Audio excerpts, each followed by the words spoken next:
The train whistle cut through the December cold like a rusty knife through frozen butter. May Ellen Callahan stepped down from the passenger car, her worn leather boots hitting the platform with more authority than any proper ladies should. At 5 feet and 10 inches, she towered over most of the women gathered at the Dust Hollow station, and matched the eye level of half the men. If anyone ever told you that you were too much, well, this story's for you. Those words, whispered by her mother years ago, echoed in May's mind as she adjusted her traveling coat against the bitter wind. The coat, like everything else she owned, had been altered to fit her frame let out at the shoulders, lengthened at the hem. Nothing came ready-made for women like her. Snow began to fall in earnest, fat flakes that stuck to her dark hair despite the sensible bonnet she'd pinned in place that morning. She'd left Missouri 3 days ago with a letter promising work at the town's medical station, signed by one doctor, Cornelius Webb. The letter now rested in her coat pocket, creased from constant checking, as if the words might have changed during the journey. No one approached to greet her. The platform slowly emptied as passengers reunited with family or hurried toward waiting wagons. May stood alone beside her 2 trunks, watching her breath cloud in the frigid air.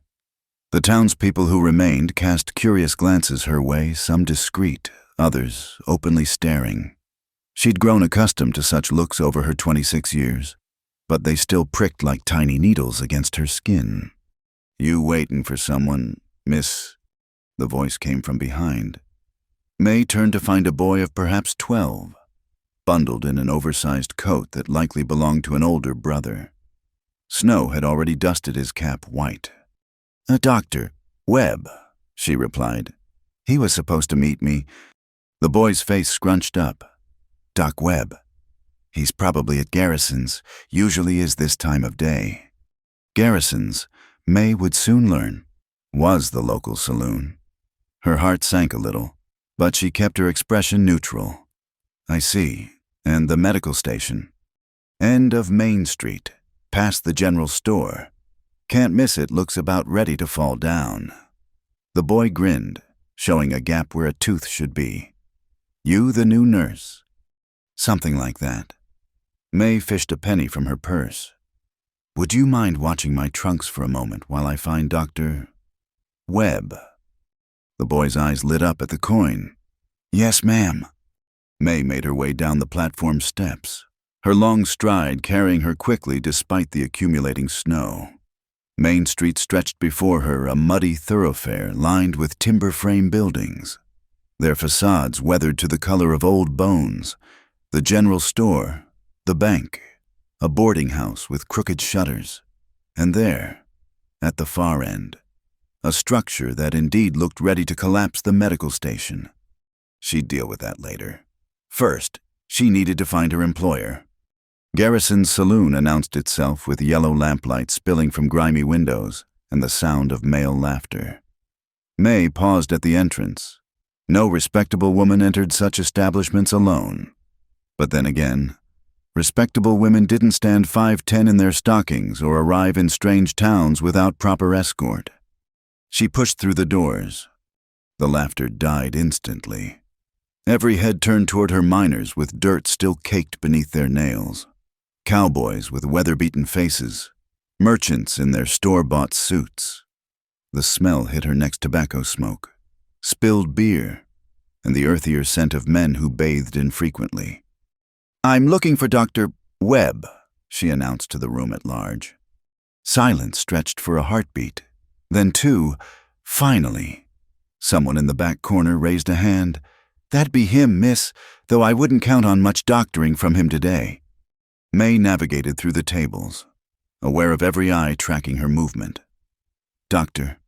Cornelius Webb slumped over a half-empty bottle, his medical bag serving as a pillow for his gray-whiskered cheek. The man who'd written such professional correspondence now drooled slightly onto the leather. "A doctor. Webb." She touched his shoulder. He stirred, bloodshot eyes struggling to focus. "Wazza, who are you?" "May Callahan. You hired me to assist at the medical station." "Did I?" He squinted up at her, then higher still. Good Lord, they grow 'em tall in Missouri. Heat crept up May's neck, but she kept her voice steady. Yes, sir. Now, perhaps we should get you some coffee and discuss my accommodations. Accommodations, Webb laughed, a sound like gravel in a pan. Girl, the station barely has a roof. You think it's got spare rooms? The sinking feeling in May's stomach bottomed out entirely. Your letter mentioned lodging would be provided. Did it? He reached for his bottle again, but May slid it away. Webb's face darkened. Now see here. The lady asked you a question. This new voice came from behind May, deep and steady as distant thunder. She turned to find a man standing with his sleeves rolled up despite the cold, revealing forearms corded with muscle. Dark hair fell across his forehead, and he studied her with eyes the color of strong coffee. What struck her most was that he didn't have to look up to meet her gaze. He stood easily 6'2", maybe 6'3". None of your business, Rowan. Webb slurred. The man Rowan crossed his arms. It is when you're bringing folks to town under false pretenses. Miss Callahan, May supplied. Miss Callahan. He inclined his head slightly. Jace Rowan. I run the horse ranch north of town. His attention returned to Webb. You promised this lady accommodations. Might have mentioned something, Webb mumbled. There's nothing at the station but cobwebs and mouse droppings, Jace said flatly. He looked back at May, and something in his expression softened fractionally. You come all this way for a job that might not even exist properly. May lifted her chin. I came because I was promised honest work. I'm a trained nurse, Mr. Rowan. This town needs medical care, regardless of current circumstances. A smile tugged at the corner of Jace's mouth. Stubborn. That's good. You'll need to be... He considered for a moment. The boarding house is full up with railroad surveyors. Hotels are even worse. But I've got empty rooms at my place, it's big enough. And my housekeeper, Mrs. Corwin, lives there too, so it's all proper. I couldn't impose... It's that or the hayloft at Morrison's livery. His eyes held a hint of amusement. Unless you prefer horses to housekeepers as chaperones. May glanced down at Webb, who'd already retrieved his bottle and was pouring another drink. 3 days on a train. Snow falling heavier by the minute, and nowhere to go. Pride was a luxury she couldn't afford tonight. Just for tonight, she said carefully. Just for tonight, he agreed. That almost smile appeared again. After all, not everyone's made to fit in small spaces. The words should have stung another reference to her height, but something in the way he said it, matter of fact and without judgment, made it feel different, like he was stating a simple truth about the world. Sky was blue, snow was cold, and some people were built on a grander scale than others. My trunks are at the station, May said. We'll fetch them. Jace turned to the saloon at large. And if any of you have medical complaints, you'd best sober up. Looks like Dust Hollow finally got itself a real nurse. He headed for the door without waiting to see if she'd follow. May cast one last look at Webb, then straightened her shoulders and walked out.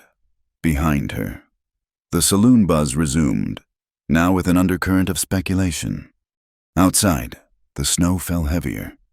Jace had already started toward the train platform, his long stride eating up the distance.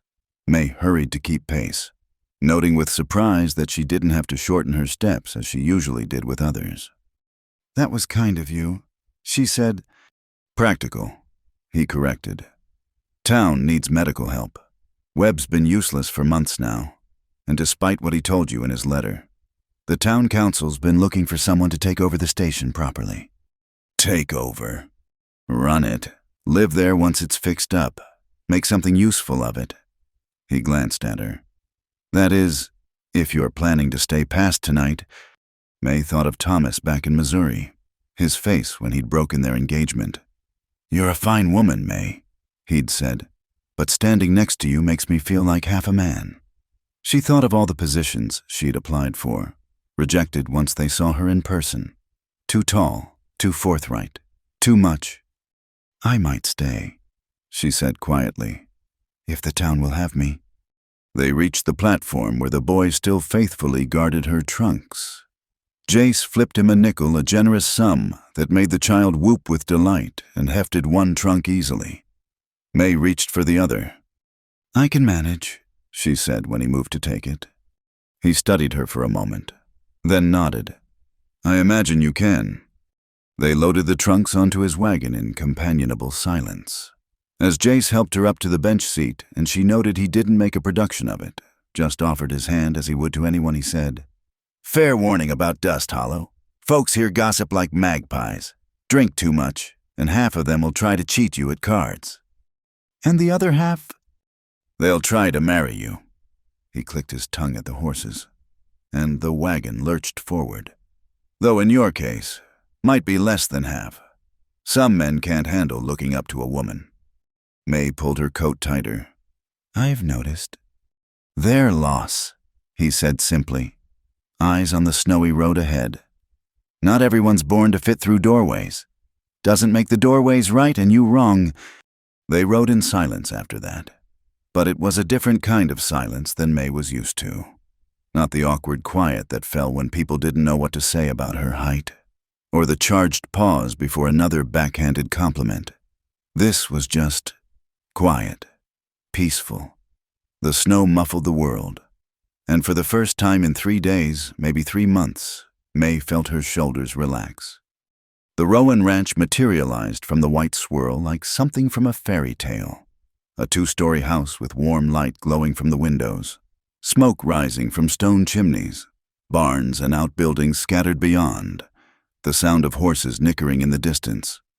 Home, Jace said unnecessarily. As he helped her down from the wagon, May caught him looking at her with an expression she couldn't quite read. Not the usual emotions she saw in men's faces, not intimidation or awkward attraction or thinly veiled discomfort. Something else entirely. What? She asked. He shook his head slightly. Nothing. Just thinking Webb might have done something right by accident. Come on, Mrs. Corwin's probably got soup on. Hope you're hungry. May followed him through the snow toward the golden windows, leaving her old life behind with each footstep. Tomorrow she'd face the derelict medical station, the drunken doctor, the gossiping townspeople. Tonight, she had shelter, soup, and the novel experience of a man who looked her in the eye without flinching. It wasn't what she'd expected when she stepped off that train, but then again, nothing in Dust Hollow would turn out quite as expected. That was the thing about places that didn't fit conventional molds. They had room for people who didn't fit them either. Mrs. Corwin turned out to be a small, bird-like woman with silver hair pinned in a tight bun and hands that never stopped moving. She took one look at May, snow-dusted and travel-worn, and immediately ushered her toward the kitchen. Lord have mercy, you must be frozen through. Jace Rowan! What were you thinking, keeping her out in this weather? Come, dear, sit by the stove. I've got beef stew that'll warm your bones. The kitchen was the heart of the house, large and welcoming, with copper pots gleaming on hooks and herbs drying from the rafters. May sank into a chair, grateful for the heat radiating from the massive iron stove. Within minutes, Mrs. Corwin had placed a steaming bowl before her, along with thick slices of bread and butter. Eat up, the older woman commanded. You're too thin by half. Don't they feed young women in Missouri? May hid a smile. At her height, she'd never been called too thin before. Thank you, Mrs. Corwin. This is very kind. Nonsense. Christian duty to help travelers. Mrs. Corwin shot a meaningful look at Jace, who was leaning against the doorframe. Especially when they've been brought here under false pretenses. That Webb ought to be horsewhipped. Now, Mrs. Corwin, Jace said mildly. Don't you now me. Jace Rowan! That poor excuse for a doctor hasn't been sober since his wife passed. God rest her soul. Town council should have replaced him months ago. May ate her stew, listening to the comfortable bickering. The food was simple but perfectly seasoned. and she found herself ravenous after days of train depot meals. As she ate, she studied the kitchen more carefully. Everything was sized generously high ceilings, a table built for large gatherings, chairs sturdy enough for working men. For the first time in years, she didn't feel oversized. "The blue room should do nicely," Mrs. Corwin was saying. "It's got the best morning light, and it's far enough from Jace's room to keep tongues from wagging too much." "They'll wag anyway," Jace said. "They always do." "Let them. Anyone with eyes can see Miss Callahan is a respectable woman." Mrs. Corwin refilled May's bowl without asking. "How long have you been nursing, dear?" "Since I was 16, May replied. "My mother was a nurse during the war. She taught me everything wound care, medicines, midwifery. I worked at St. Mary's Hospital in Independence before coming here." She didn't mention Thomas, or the way the hospital administrator had suggested she might be more comfortable seeking employment elsewhere after the broken engagement became public knowledge. Small cities had long memories for scandal, even manufactured ones. "Well, heaven knows we need proper medical care," Mrs. Corwin said. "Last month, young Timothy Morrison broke his arm, and Webb set it crooked as a dog's hind leg. His mother had to take him all the way to Denver to get it fixed properly." "I could look at the medical station tomorrow," May offered. "See what supplies are there, what's needed." "In this snow," Jace spoke up from the doorway. "It's not going anywhere. Rest first. The town survived this long with Webb. Another day won't kill anyone." "Hopefully," Mrs. Corwin muttered. After supper, the housekeeper showed May to her room. They climbed a broad staircase to the second floor. Mrs. Corwin chattering all the while about the house's history, the ranch, the peculiarities of Dust Hollow's residents. The blue room was indeed lovely spacious, with a 4-poster bed covered in a wedding ring quilt, a washstand with pitcher and bowl, and tall windows that would, as promised, catch the morning sun. "This is beautiful," May said softly. Jace's mother decorated it. She had an eye for pretty things. Mrs. Corwin smoothed the quilt absently. "Died when he was 15. Poor boy. His father followed 2 years later. Jace has run this place alone ever since." May calculated quickly. If he was perhaps 30 now, that meant he'd been managing the ranch for over a decade. No wonder he carried himself with such quiet authority. "I'll bring up some hot water for washing," Mrs. Corwin said, "and I'll see if I can't find you something to sleep in, unless you have night clothes in your trunk." "I do, thank you." May hesitated. "Mrs. Corwin, what you said earlier about keeping tongues from wagging." The older woman's face softened. "Don't you worry about that. Dear, I've been with this family 20 years. My word carries weight in this town. Anyone who suggests impropriety will answer to me." She patted May's arm. "Besides, Jace Rowan's the most honorable man in 3 counties. You're safer here than in any boarding house." After Mrs. Corwin left, May unpacked slowly.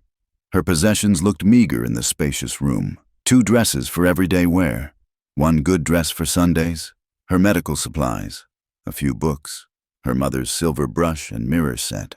She changed into her nightgown, a practical flannel that covered her from neck to feet, and sat on the edge of the bed. Through the wall, she could hear movement. Jace's room must be nearby despite Mrs. Corwin's assurances about distance. The sound was oddly comforting after 3 nights in anonymous train stations. She was reaching to extinguish the lamp when a knock came at the door. "Miss Callahan, it's Jace. Are you decent?" She grabbed her shawl, wrapping it around her shoulders. "Yes." He stood in the hallway holding an armload of blankets. "Thought you might need these. House gets cold at night, and you're not used to mountain winters." "Thank you." She accepted the blankets. Soft wool that smelled faintly of cedar. "Mr. Rowan." "Jace," he corrected. "We're not formal here." "Jace." The name felt strange on her tongue. I wanted to thank you properly. For the room, the kindness. I know this is an imposition. It's not. He leaned against the doorframe, and May was struck again by how comfortable he seemed with his height. No slouching, no awkward attempts to minimize his presence. Truth is, this works out well for everyone. You need a place to stay, town needs a nurse, and I need someone medical on hand. Oh, horse ranch, he explained. Someone's always getting kicked, bitten, or thrown. Misses. Corwin does her best with bandages, but proper medical knowledge would be welcome, especially with the spring drives coming up. May found herself smiling. So, this is a business arrangement. If that makes you feel better about it. His eyes crinkled at the corners. Though I'd have offered regardless. Didn't seem right. You standing there on that platform with nowhere to go. Most people would have directed me to the church. Let the minister's wife sort it out. Maybe, but Reverend Mills's wife is 4'11" and mean as a snake. Figured you'd had enough judgment for one day. The observation was so matter-of-fact, so accurately understanding, that May felt her throat tighten. I suppose my height is rather obvious.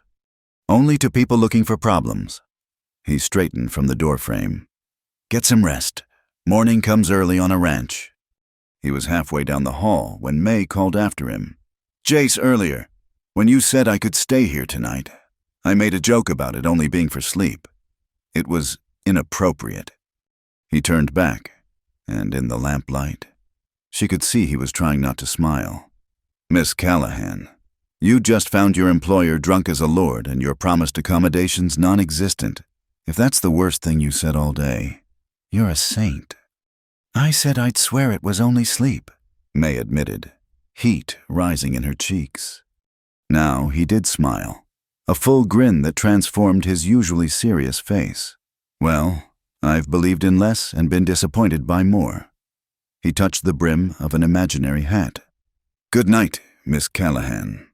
May, she said impulsively, if we're not formal here. May. He said it like he was trying it out, seeing how it fit. Sleep well. She closed the door and leaned against it, listening to his footsteps fade. The house settled around her with creaks and sighs, the sound of wind rattling the windows. But underneath was something else, a sense of solidity, of permanence. This house had weathered years of winters, would weather many more. May climbed into bed, pulling the extra blankets up to her chin. The sheets smelled of lavender and sunshine, as if they'd been dried on a line in better weather. She expected to lie awake, mind racing with all that had happened, all that tomorrow might bring. Instead, exhaustion pulled her under like a warm tide.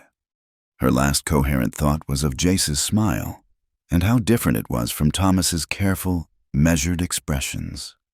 Thomas had smiled at her like she was a problem to be solved, a social embarrassment to be managed.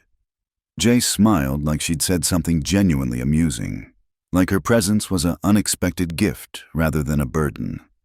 Only sleep, she murmured into the pillow. And then sleep claimed her entirely.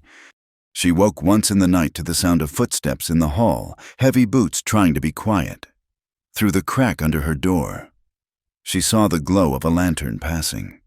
Jace, probably checking on the horses or securing the house against the storm. The wind had picked up, howling around the corners of the house like a living thing. May pulled the blankets higher, grateful for their warmth. Tomorrow she'd face the medical station, the townspeople, the challenge of establishing herself in a new place. She'd have to prove her worth, earn respect, build a practice from whatever Webb had left behind. But tonight, she was safe. Tonight, she was warm and fed and sheltered by strangers who asked nothing in return. Well, almost nothing. Jace had mentioned needing medical help with the ranch hands. She smiled into the darkness. A trade. Then, her skills for his hospitality. It felt cleaner than charity, more honest than the elaborate social fiction Thomas's family had wanted her to maintain. The lantern light passed by again, heading the other direction. May listened to the footsteps fade, then closed her eyes. Outside, The storm raged on, but inside the Rowan house, all was quiet. Just sleep, nothing more. For now, that was enough. In the morning, she'd learned that the storm had dumped 2 feet of snow overnight, making travel impossible. She'd spend the day helping Mrs. Corwin in the kitchen, treating a ranch hand's infected cut, and watching Jace work with the horses from the kitchen window. By evening, the pretense of just tonight would be quietly abandoned, replaced by an understanding that she'd stay until the medical station was habitable. But that was tomorrow.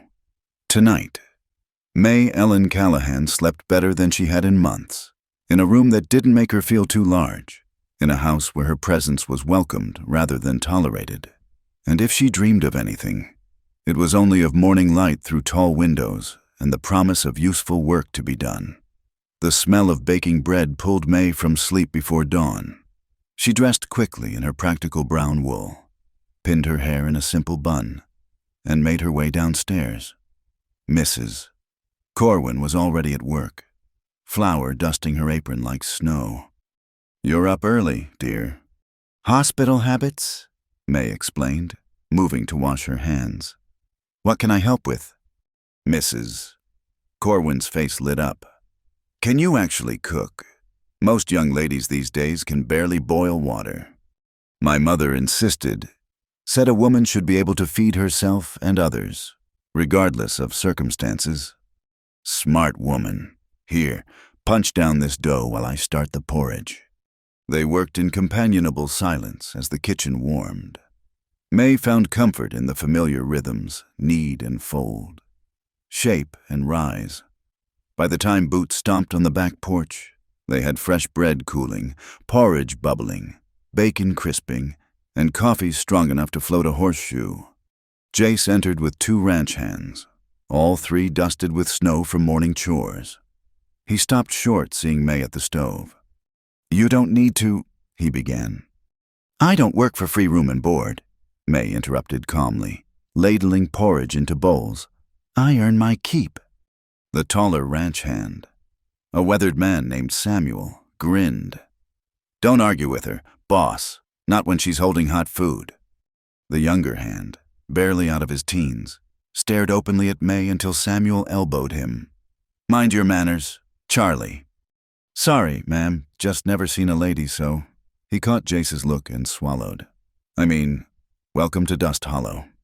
May set the bowls before them. "Thank you. Charlie, eat up before it gets cold." The men needed no further encouragement. May joined Mrs. Corwin at the far end of the table, noting how Jace watched her from the corner of his eye, not with the unsettled wariness she was used to, but something more thoughtful. "Roads are still snowed in," he said eventually. "Won't be able to get to town for another day or 2. "I can make myself useful here," May offered. "Charlie, that cut on your hand looks angry. Let me see it after breakfast." The boy flushed. "It's nothing, ma'am." Infection is never nothing. I've seen men lose fingers from neglecting simple wounds. After the meal, she examined Charlie's hand at the kitchen table. The cut was indeed infected, red and swollen with yellow discharge. May cleaned it thoroughly, applied a poultice of herbs from her medical bag, and wrapped it in clean bandages. "Change this twice daily," she instructed, "and come see me immediately if red streaks appear going up your arm." "Yes, ma'am." Charlie flexed his fingers experimentally. "It already feels better. Doc Webb just told me to pour whiskey on it." "Whiskey on it. Whiskey in him." Samuel muttered, "That's his cure for everything." Word of May's treatment spread quickly among the ranch hands. By afternoon, she had a parade of minor ailments, a persistent cough, a wrenched shoulder, saddle sores too embarrassing to mention to Doc Webb. She treated each with professional efficiency, using the kitchen table as an impromptu examination room. Jace found her there late afternoon, grinding willow bark for a ranch hand's chronic back pain. "You've been busy. Your men have been neglecting their health." She didn't look up from her mortar and pestle. "That cough Ben has could turn to pneumonia if not properly treated, and Samuel's shoulder needs regular liniment or he'll lose range of motion." "They're cowboys. Complaining about pain is considered weakness. Then it's fortunate I didn't ask if they were in pain. I simply told them what needed doing. She added dried comfrey to the mixture. Your horse operation won't run well if your men can't work properly. Jace pulled out a chair and sat, long legs stretched before him. You always this direct. Would you prefer I simper and flutter? May looked up then, meeting his eyes. I tried being demure once. It didn't suit me. No, he agreed. I don't imagine it did. He watched her work for a moment. The men appreciate what you're doing. Most of them haven't seen a real medical person since they left home. Then they're fortunate I'm stuck here by the snow. She tried to keep her tone light, but something must have shown in her face. Are you so eager to get to town to that falling down medical station? May set down the pestle. I came here to work, Mr. Rowan. Jace, I need to establish myself. Prove I can manage the station. The longer I stay here, the more it looks like... She trailed off. Like what? Like you're helping people who need it. He leaned forward. May, half the town council has eaten Mrs. Corwin's cooking. When they hear you've been treating my men, setting bones properly, mixing actual medicines instead of prescribing whiskey for everything, they'll be begging you to take over the station. Or they'll wonder why an unmarried woman is living at a bachelor's ranch. I'm hardly a bachelor with Mrs. Corwin here, and anyone who suggests otherwise will answer to me. His voice carried the same quiet authority she'd heard in the saloon. Let them talk. In my experience, people who do useful work outlast gossip. That evening, May ate supper with the household missus. Corwin insisted, saying it was foolish to set up separate dining. The conversation flowed easily, touching on ranch business, town news, the weather. May found herself relaxing, laughing at Samuel's stories of Charlie's misadventures with a particularly ornery bull. After the meal, Jace surprised her by producing a chess set. Do you play? A little.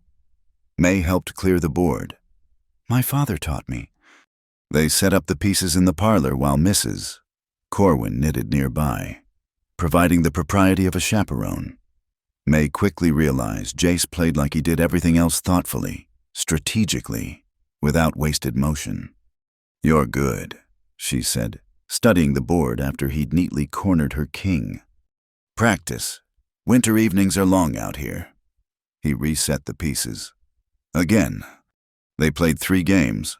May lost the first 2 but won the third when she stopped trying to play defensively and went on the attack. Jace's eyebrows rose as she captured his queen. Interesting strategy.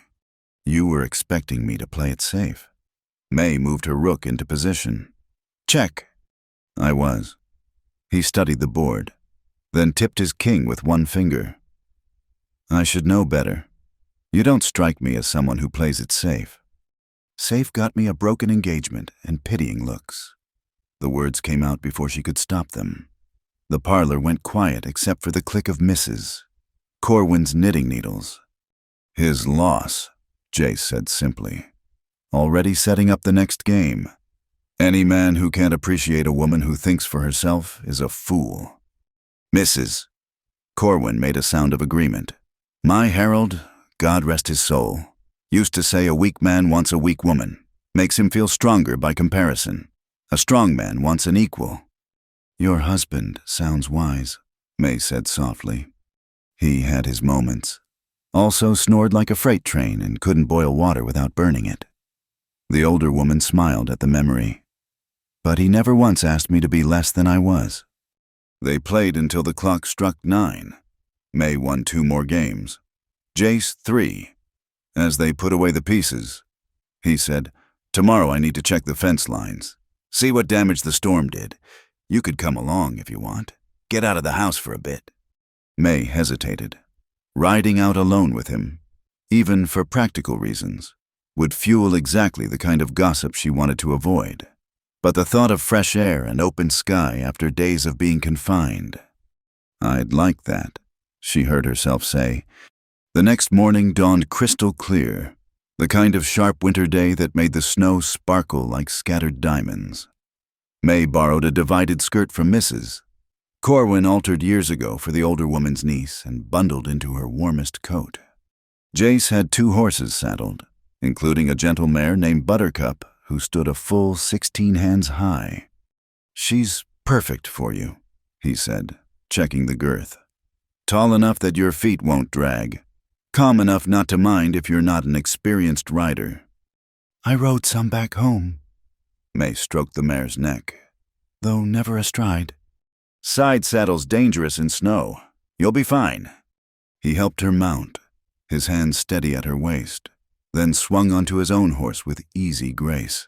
They rode out past the barns, into the white blanketed landscape that stretched to the mountains. May had never seen anything like it. In Missouri, the land rolled gently, civilized and settled. Here, the world seemed newly made, pristine and wild. Her breath clouded in the frigid air, but the sun on her face felt like a blessing. They checked miles of fence line, Jace pointing out landmarks, explaining the ranch's boundaries. When they stopped to rest the horses at a frozen creek, he produced sandwiches and a thermos of coffee from his saddlebags. "Mrs. Corwin thinks of everything," May said gratefully, wrapping her hands around the warm cup. "She's been mother-henning me since I was 15. He gazed out at the mountains. "Some days I think she's the only reason this place survived those first years after my parents died." "That must have been difficult, running all this so young." "No choice. The bank would have foreclosed if I'd shown any weakness." He took a long sip of coffee. "Learned quick that looking confident was half the battle. Stand tall, speak firm, don't let them see you sweat."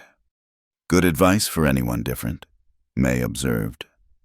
"I learned to never slouch, never apologize for my height. The moment you show shame, they pounce." He turned to study her.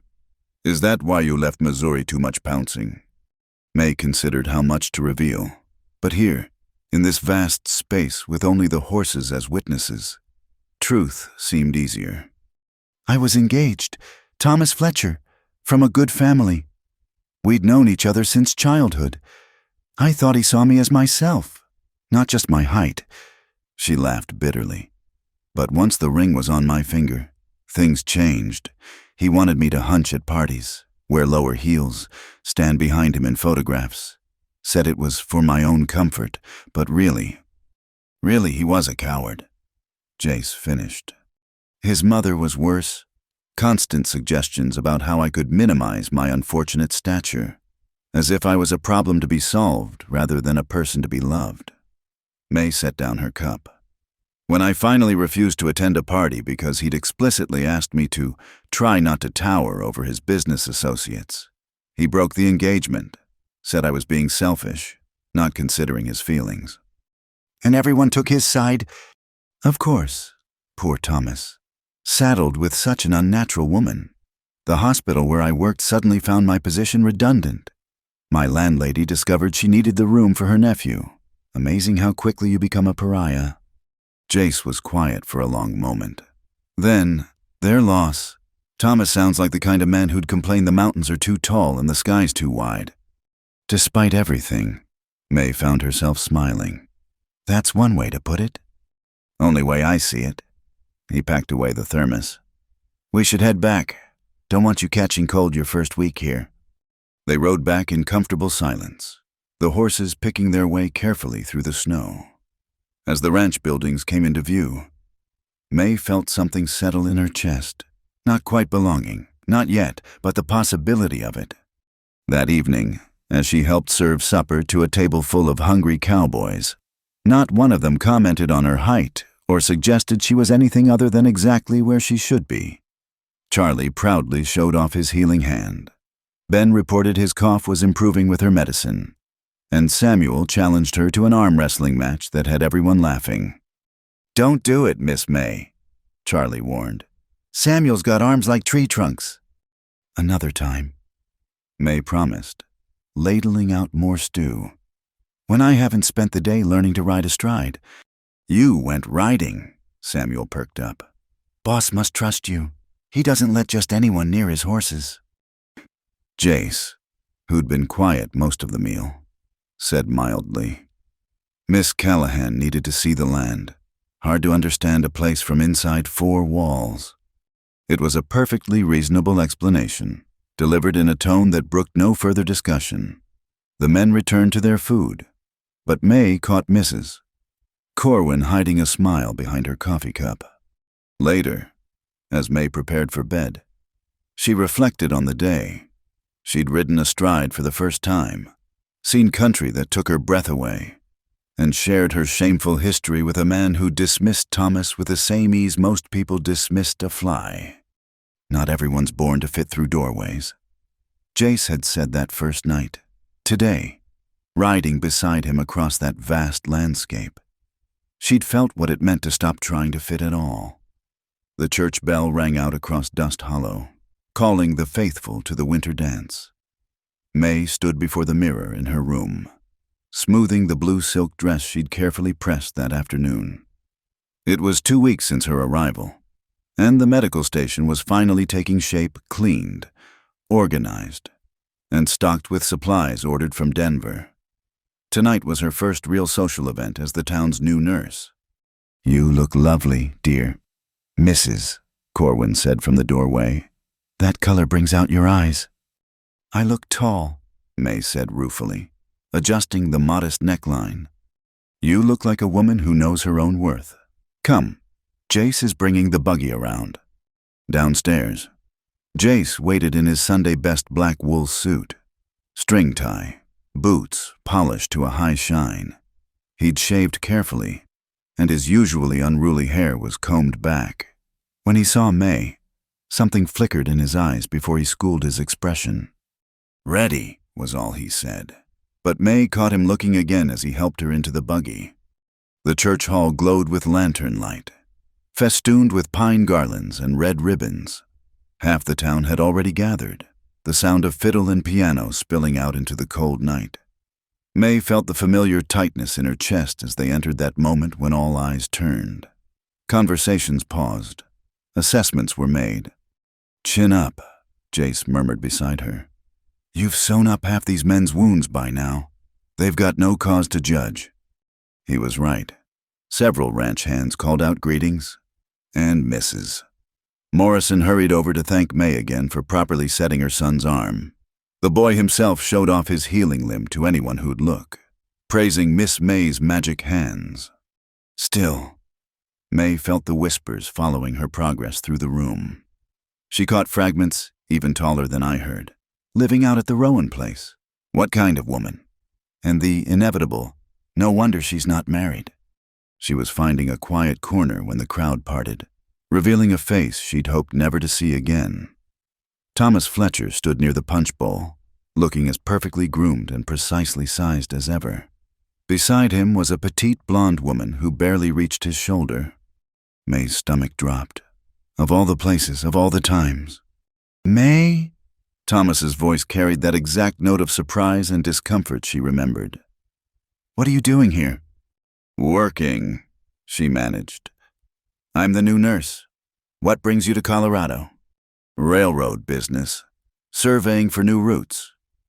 He gestured to the blonde. "This is my wife, Constance, darling. This is May Callahan. We knew each other in Missouri." Constance's eyes traveled up and up and up. "Oh my, you're very tall, aren't you?" "Yes," May said simply. "I am." An awkward silence stretched until Thomas cleared his throat. "Well, good to see you found something to do. Nursing in a frontier town must be different." "It's honest work," May replied. "If you'll excuse me." "I must say," Constance interrupted, her voice carrying that false sweetness May knew too well. "It's brave of you to attend a dance. I imagine finding partners must be challenging." The words hit exactly as intended. May felt heat rise in her cheeks, old humiliations flooding back. Around them, people had stopped pretending not to eavesdrop. "Actually," a deep voice said behind her, "I was just about to ask Miss Callahan for this dance." Jace appeared at her elbow, hand extended. Without waiting for her response, he guided her onto the dance floor just as the musician struck up a waltz. His hand settled at her waist, the other taking hers with gentle firmness. "Breathe," he instructed quietly, "and follow my lead." May had learned to dance, of course, but always awkwardly, always conscious of towering over her partners, always leading when she should follow because the men couldn't quite manage her height. With Jace, it was different. He was tall enough that she could rest her hand comfortably on his shoulder, strong enough to guide her without strain. For the first time in her life, May felt what it was like to simply dance. They moved in silence through the first verse, finding their rhythm. Around them, other couples joined the floor, but May was aware only of Jace's steady presence, the warmth of his hand through her dress, the way he looked at her not through her or around her, but at her. "Old friend?" he asked eventually. "Former fiancé." "Ah." He spun her gently, bringing her back close. "The fool." "His wife is very petite," May observed. "Very proper. Everything I'm not." "Boring, you mean?" Jace's hand tightened slightly at her waist. "She looks like she'd faint at a strong breeze. Can't imagine her setting bones or riding fence lines or standing up to a room full of cowboys. Those aren't exactly society accomplishments." "No," he agreed. "They're better. They're useful." The song ended, but Jace didn't release her immediately. "Another—" May nodded, not trusting her voice. They danced through 2 more songs. Then Jace led her to the refreshment table. Thomas and his wife had retreated to the far side of the room, but May could feel their eyes following her. "Punch," Jace asked, already ladling some into a cup. "Thank you." She accepted it gratefully. "And thank you for—" "Don't." His voice was firm. "You don't thank a man for wanting to dance with a beautiful woman." Before May could process that, a commotion arose near the door. Dr. Webb had arrived, clearly deep in his cups, demanding to know where his nurse had gone. "Heard she's here," he slurred, scanning the crowd. "Needs to remember who pays her wages." "Nobody pays her wages," someone called out. "Town council ain't approved nothing." Webb's bloodshot eyes found May. "There you are. Should be at the station, not gallivanting around. What if someone needs medical help?" "Then they'd be out of luck, since you're too drunk to help them," May said clearly. Gasps rippled through the crowd. Webb's face darkened. "Now see here, girl." "No." May stepped forward, drawing herself to her full height. "I've cleaned your mess of a station, treated patients you've neglected, and set bones you botched. I've done it without pay, without complaint, and without any help from you. The least you can do is stay out of my way." "You can't talk to me like that. I hired you." "To do a job you're incapable of doing." Mayor Garrett pushed through the crowd, several council members behind him. "Miss Callahan's right. Cornelius, you haven't been sober enough to practice medicine in months." "Years," someone corrected. "The council's been discussing the situation," Garrett continued. "We're prepared to offer Miss Callahan the position of town nurse, with full backing and proper wages, if she'll have us." May felt the room holding its breath. This was what she'd wanted: legitimate work, official recognition. But it meant publicly displacing Webb, making enemies as well as allies. "I accept," she said. "On condition that Dr. Webb receives help for his drinking. He's still a trained physician when sober. The town could use both of us, working together." Webb stared at her, swaying slightly. You do that after I left you stranded." "Everyone deserves a second chance," May said quietly. "Even old drunks who make poor first impressions." For a moment, Webb's eyes cleared. "You're a better person than I deserve, Miss Callahan." He turned to the council. "I'll take the help. Lord knows I need it." The tension in the room broke. People began talking again. The musicians struck up a lively reel, and May found herself surrounded by well-wishers. Through it all, She was aware of Jace standing nearby, a silent but solid presence. Later, as the evening wound down, she escaped outside for air. The cold hit her lungs like a blessing after the stuffy hall. She was watching her breath cloud in the night when footsteps crunched in the snow behind her. "Thought I'd find you here," Thomas said. May sighed. "What do you want?" "To apologize, maybe, or explain." He moved to stand beside her, careful to maintain distance. "You look well, happy, even." "I am. That man Rowan, he's courting you?" "That's none of your business." "No, I suppose it's not." Thomas was quiet for a moment. "I'm sorry, May, for how things ended, for being too weak to stand up to my mother, to society. You deserved better." "Yes," May agreed. "I did." He flinched at her directness. Constance is what they wanted. Proper height, proper manner, properly boring. We have a properly sized house with properly small rooms and will probably have properly unremarkable children. And you're properly miserable. I'm resigned. He looked at her then, really looked at her. "You were right to leave Missouri. You never would have fit into the life I could offer." "No," May said. "I wouldn't have. But Thomas, that's not my failing. It's yours." She left him standing in the snow and returned to the warmth of the hall. Jace was waiting by the door with her cloak. "Ready to go home?" he asked. Home. When had she started thinking of the ranch that way? "Yes," she said, letting him help her with the cloak. "I'm ready." The ride back was quiet, the buggy wheels creaking through fresh snow. May replayed the evening, the dancing, the confrontation with Webb, the conversation with Thomas. So much had happened. Yet what lingered was the feeling of waltzing in Jace's arms, moving together as if they'd been partners for years instead of minutes. "You handled yourself well tonight," Jace said as they turned into the ranch drive. "I had help." She glanced at him. "Thank you for the dance, for all the dances." "My pleasure." He pulled the buggy up to the house. "May, what you did for Webb offering to work with him instead of replacing him, that took grace." "Or foolishness." "No." He came around to help her down, his hands steady at her waist. "Grace, the kind that's in short supply out here." For a moment they stood close in the moonlight, May still holding his shoulders for balance. Something shifted in the air between them, a possibility hovering just out of reach. Then Mrs. Corwin opened the front door, lamplight spilling out, and the moment passed. But as May prepared for bed, she could still feel the ghost of Jace's hands at her waist, still hear the music of their waltz.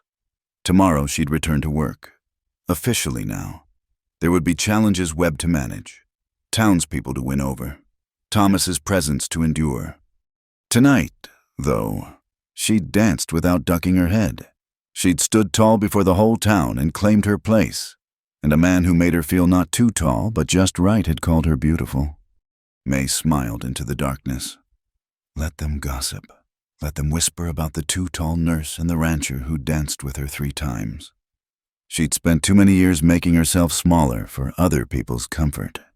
Here in Dust Hollow, with its wide skies and wider possibilities, she was finally learning to take up all the space she needed.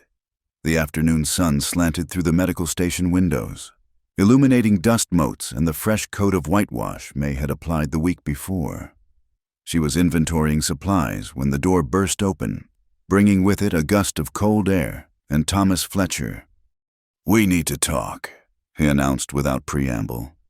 May didn't look up from her ledger. "I'm working. Thomas, whatever you have to say can wait." "It can't." He closed the door, leaning against it. "People are talking about you and that rancher, saying you're living in sin, that you're—" "Stop." May set down her pen carefully, finally meeting his gaze. "What people say about me ceased to be your concern the day you broke our engagement. I still care about your reputation." "No." She stood, grateful for the solid desk between them. "You care about how my choices reflect on you. There's a difference." Thomas had the grace to flush. "That's not fair." "Isn't it?" May came around the desk, forcing him to look up at her. "Tell me, Thomas, if I were 6 inches shorter, would you be here warning me about my reputation? Or would you be congratulating me on catching the attention of the most successful rancher in 3 counties? That's not—" He stopped, jaw working. "You don't understand how it looks. I understand perfectly. A woman my height should be grateful for any attention, should accept whatever scraps of affection come her way, should never dare to want more." May's voice remained steady, but her hands clenched at her sides. "Should make herself smaller, quieter, less, so that men like you can feel bigger by comparison." "That's not what I meant." "Then what did you mean?" She waited, watching him struggle for words. "What exactly are you trying to protect me from?" "Thomas." He shifted uncomfortably. "Constance heard at the Mercantile that you've been seen riding with him, alone, that you dance together at social events, that he looks at you like—" He broke off. "Like what?"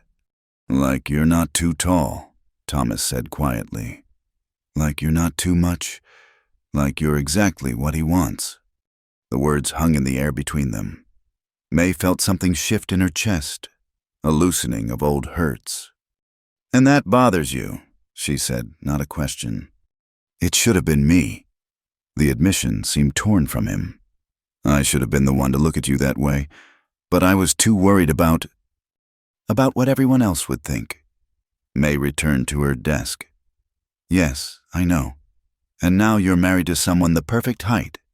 And I'm here, living my life without apology. Which of us do you think is happier?" Before Thomas could answer, the door opened again. This time, it was Jace, carrying lumber for the new shelving May had requested. He took in the scene, Thomas red-faced by the door. May rigid behind her desk, and his expression cooled.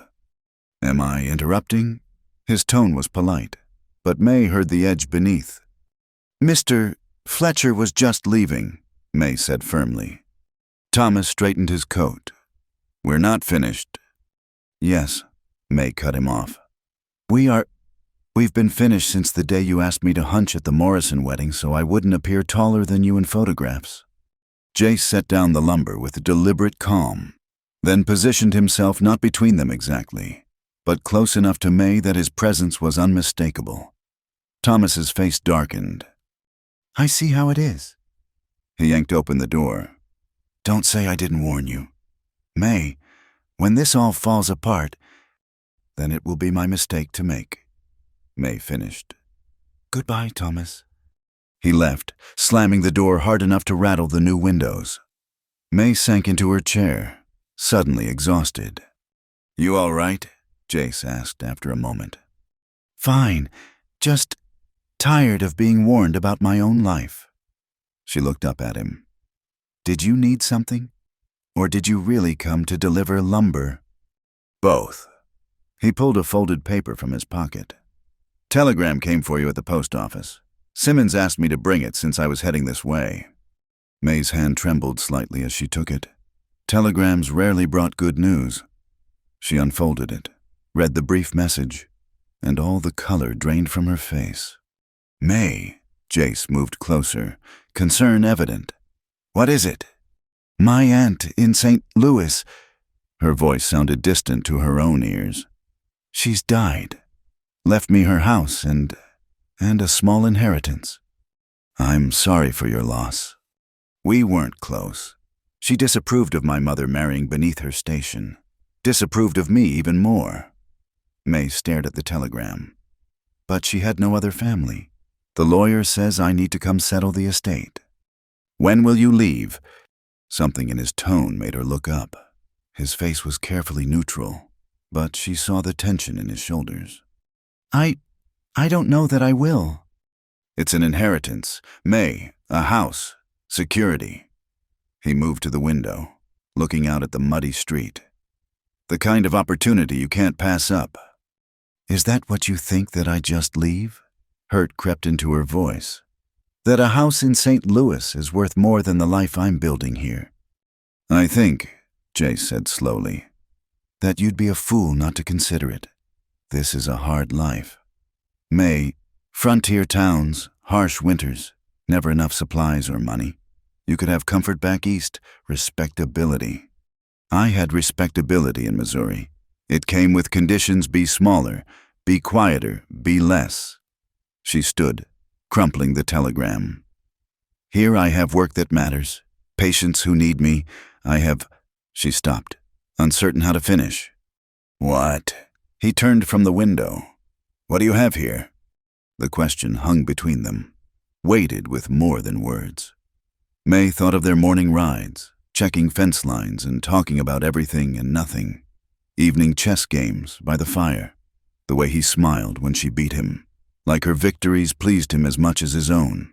The dance at the church, moving together as if they'd been partners all their lives. I have a place where my height isn't a problem to be solved, she said finally. Where I'm valued for what I can do, not criticized for what I can't change. Where I can walk tall without apology. Is that all? The directness of the question caught her off guard.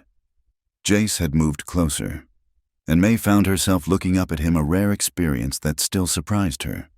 No, she admitted, that's not all. He reached out, tucking a strand of hair behind her ear. His fingers lingered against her cheek. May.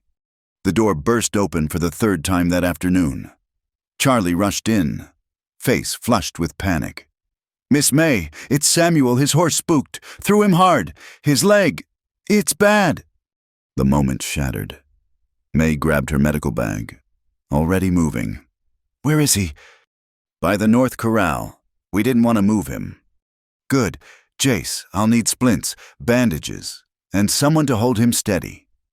She was out the door before finishing the sentence. Charlie running to keep up. Samuel lay in the mud, his face gray with pain. One look at the angle of his leg told May everything: compound fracture. Bone through skin. The cowboys gathered around parted as she knelt beside him. Well, Samuel, she said calmly, opening her bag. Seems you've decided to make my afternoon interesting. He managed a weak laugh through gritted teeth.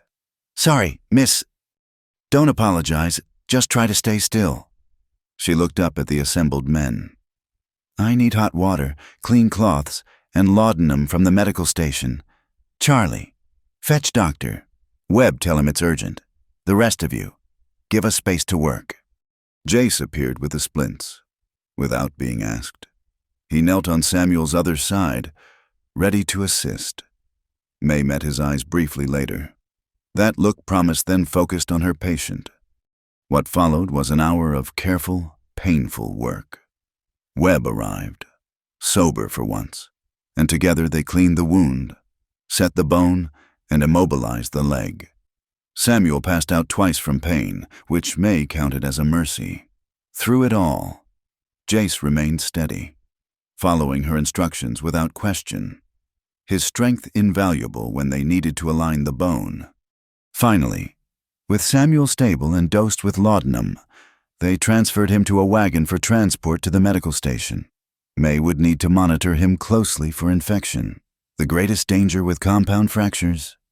As the wagon rolled away, May became aware of her appearance: blood on her apron, mud on her skirts, hair falling from its pins. Around her, the cowboys who'd watched the procedure stood in respectful silence. That was... Charlie searched for words. I ain't never seen anything like that. The way you just knew what to do. It's what I'm trained for, May said simply, but she felt a flush of pride. Thomas Fletcher's an idiot, someone muttered, and several men voiced agreement. That's enough, May said, but she was fighting a smile. Don't you all have work to do? They dispersed reluctantly. Jace remained, studying her with an unreadable expression. What? She asked, suddenly self-conscious. You were magnificent, he said simply.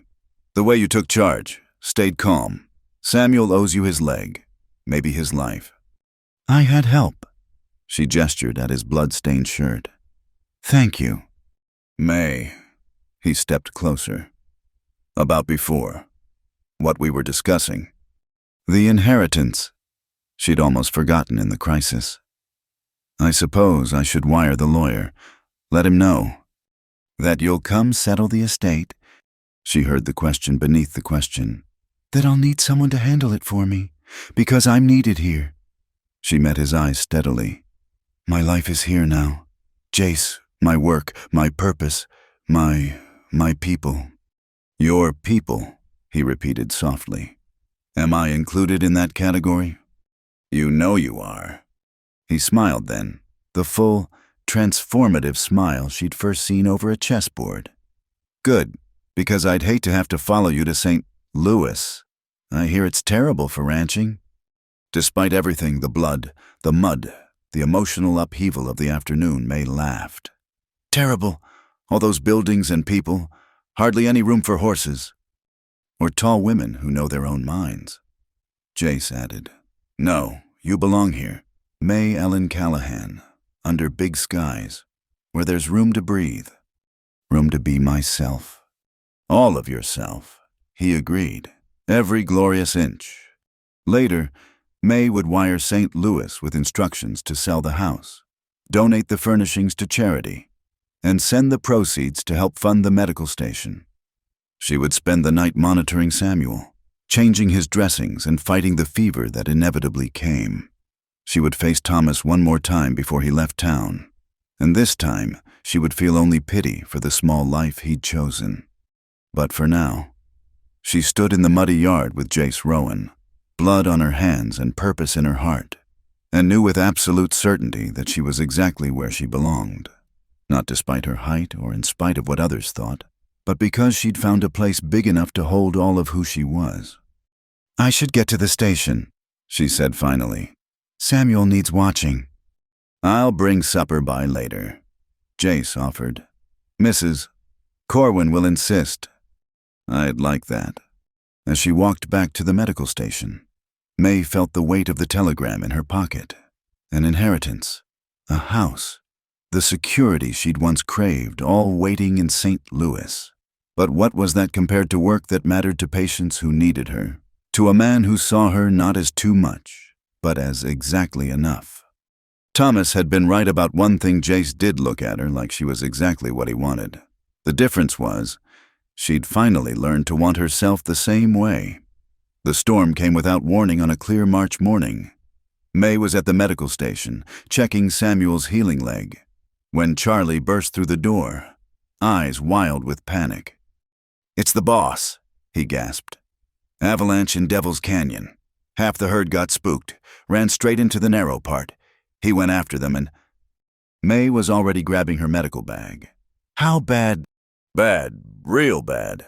His horse went down, rolled on him. The men got him out, but his leg's bent wrong and he's got blood coming from his head. Won't wake up proper. Where is he now?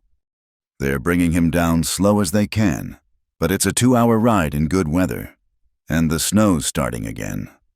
May's mind raced through possibilities. Head injury, broken leg, possible internal damage. 2 hours in freezing conditions could mean death. Saddle Buttercup, she ordered. And get me rope, blankets, and the travois from the storage room. We're going to meet them. Miss May, that storm's getting worse. Then we'd better hurry. She was already pulling on her heaviest coat. Fine, Doctor. Webb. Tell him to prepare the station for surgery. Go.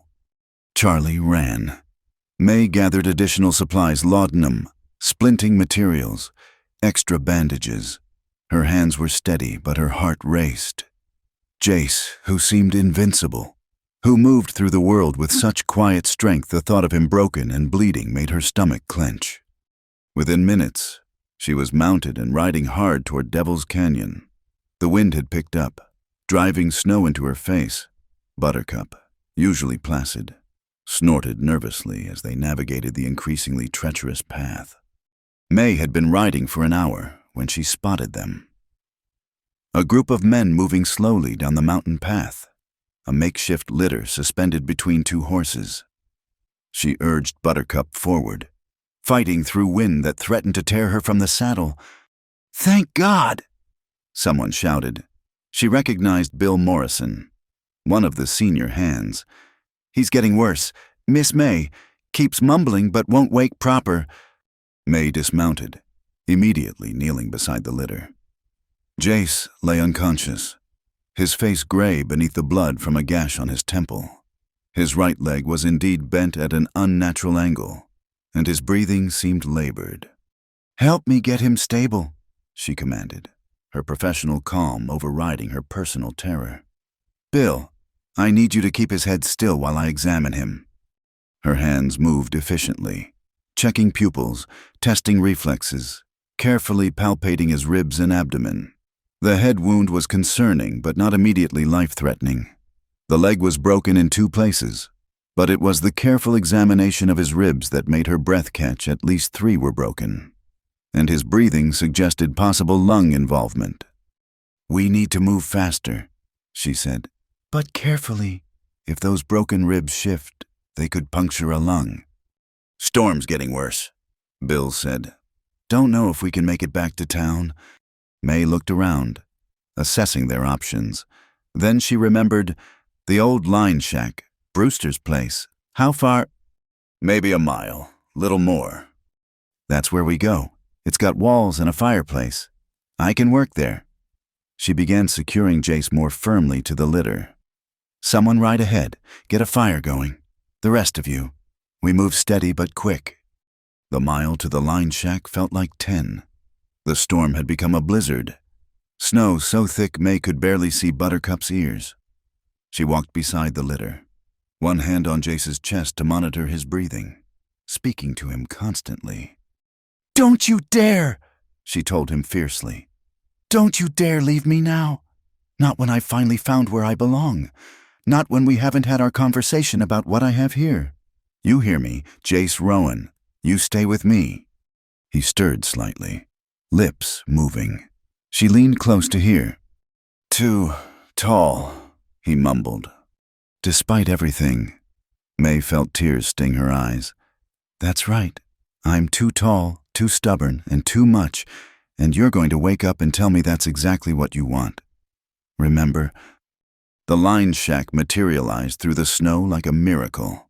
Someone had indeed ridden ahead. Smoke poured from the chimney, and golden light spilled from the windows. The men carried Jace inside carefully, laying him on a makeshift bed near the fire.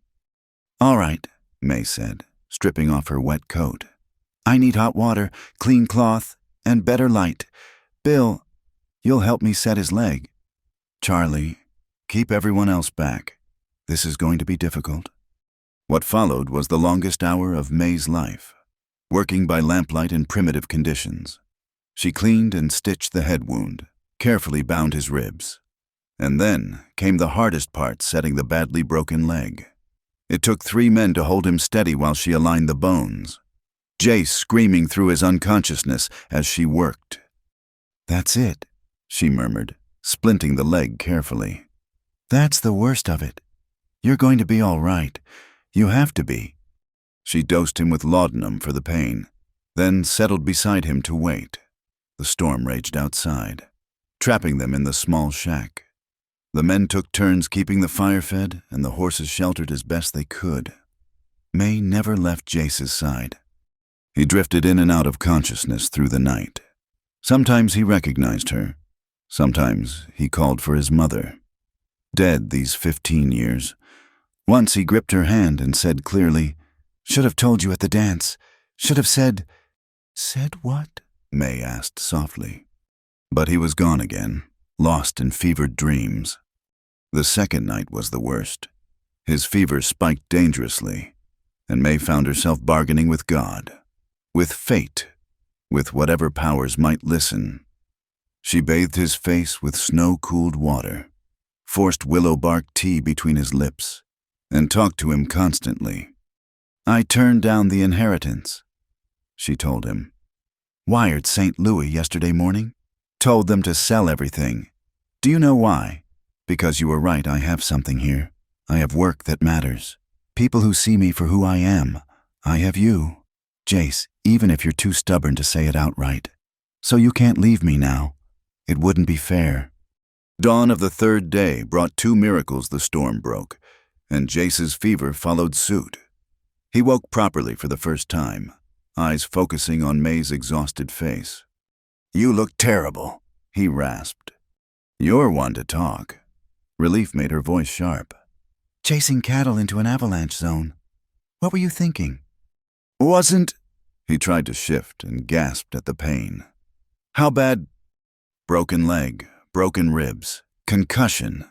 You're lucky to be alive." She helped him sip water. "You've been unconscious for 3 days. You stayed." "Of course I stayed. Someone had to keep you from dying out of sheer stubbornness." He studied her face, seeing the exhaustion, the tear tracks, the fierce devotion she couldn't quite hide. "May." "Don't—" She busied herself checking his bandages. "Don't say whatever you think you should say. You're hurt, possibly still confused." "I'm not confused." His hand caught hers, surprisingly strong. "I've been trying to tell you for weeks, but I was waiting for the right moment. Nearly dying teaches you there's no such thing." "Jace." "You asked what you have here." His thumb stroked across her knuckles. "You have me, May Ellen Callahan. If you want me, all of me, not just the parts that fit what's proper or expected. I know I'm just a rancher. Nothing fancy like your Thomas." "Don't—" Now her voice was fierce. "Don't compare yourself to him. You're worth 10 of Thomas Fletcher." "Even broken and useless like this." "Especially like this." She turned her hand to interlace their fingers. "Because even half dead, you see me clearer than he ever did healthy. You've never once asked me to be smaller, quieter, less." "Why would I?" He seemed genuinely puzzled. "That would be like asking the mountains to shrink or the sky to narrow. Pointless and wrong." May felt tears slide down her cheeks. "You impossible man." "You're impossible man," he corrected. "If you'll have me, though I should warn you I snore. I'm stubborn as a mule, and I'll probably always track mud in the house. I'm too tall, too direct, and I'll organize your entire life within an inch of its existence." "Perfect." He tugged her hand, drawing her down until she was close enough to see the gold flecks in his brown eyes. "We'll drive each other crazy in all the best ways." The door burst open, bringing Snow and Bill Morrison. "Trail's clear enough to travel. Miss May, we can get him back to town now." The journey back was slow but manageable. May rode beside the litter, never letting go of Jace's hand. By the time they reached the ranch, half the town had gathered, word having spread of both the accident and the rescue. "Mrs." Corwin took one look at them and burst into tears. "Foolish boy," she scolded Jace while simultaneously preparing his room. "And you," she turned on May. "Riding into a blizzard alone. You're as bad as he is." "Matched set," Jace said weakly, making May laugh despite everything. Dr. Webb was waiting at the house, sober and professional, together. He and May transferred Jace to his bed and examined him more thoroughly. The initial field treatment had been excellent. Webb pronounced, though the leg would need careful monitoring. "You saved his life," Webb told May quietly as they cleaned up. "That ride into the storm, the treatment in primitive conditions, most trained doctors couldn't have done better. I did what was necessary." "Yes?" Webb studied her. "That's what the best of us do. I've wasted years feeling sorry for myself, hiding in a bottle. You've shown me what real dedication looks like. Thank you." As the house slowly emptied of well-wishers and helpers, May found herself alone with Jace. He was propped up in bed, leg elevated, looking pale but alert. "You should rest," she said. "Stay with me." "Jace, it wouldn't be proper." "Hang proper." He patted the bed beside him. "I almost died. You saved my life. I think that earns us some leeway with propriety." May hesitated, then sat carefully on the edge of the bed. "The whole town will talk." "Let them." He covered her hand with his. "They'll be talking about us anyway once I can stand up properly to court you." "Is that what you're planning to court me?" court you, marry you, grow old with you. He said it simply, like stating facts. Build a life where neither of us has to pretend to be less than we are. Unless you have objections. May thought of all the reasons she'd been given over the years for why she'd never find love. Too tall, too strong, too independent. Then she looked at this man who'd seen all of that and wanted her anyway, not despite those things, but because of them. No objections, she said softly, though you might want to wait until you can actually stand before making grand declarations. Why lying flat on my back? Looking up at you seems like the perfect position to appreciate all of you. Impossible, she said again, but she was smiling. You're impossible, he agreed, always. Outside, snow began falling again, but gently this time, inside.